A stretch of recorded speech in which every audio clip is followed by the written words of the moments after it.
พยากรณ์อากาศประจำวันที่7มังกรมวลอากาศหนาวเย็นที่ประเทศจีนแผ่ลงมาปกคลุมอยู่ทุกภาคของประเทศลาวด้วยกำลังแรง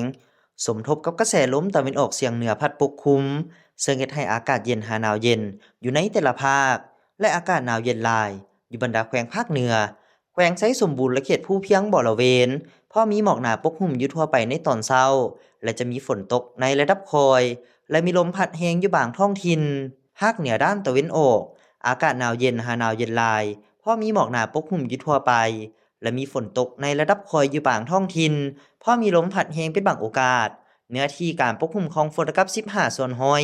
อุณหภูมิไม่ระหว่าง5-19องศาภาคเหนือด้านตะวันตกอากาศหนาวเย็นหาหนาวเย็นหลายพอมีหมอกหนาปกคลุมอยู่ทั่วไปและจะมีฝนตกในระดับคอยอยู่บางท้องถิ่น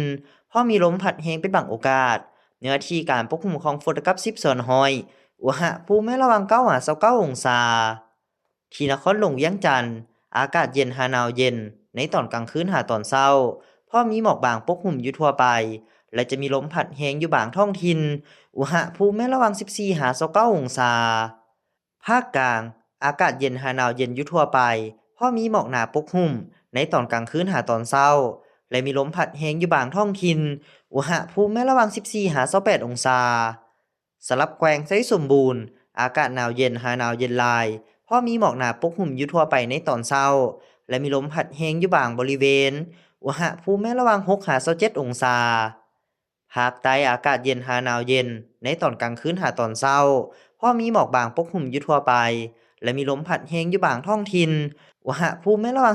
14-31องศา